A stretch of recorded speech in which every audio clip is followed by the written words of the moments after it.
In discussing the sovereignty of God, I think we need to distinguish between God's absolute will and God's permissive will.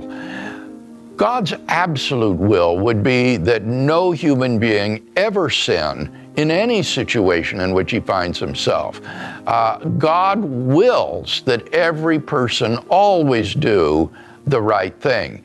Nevertheless, God knows that some persons in certain situations would freely choose to do evil, and therefore he permits them to do so.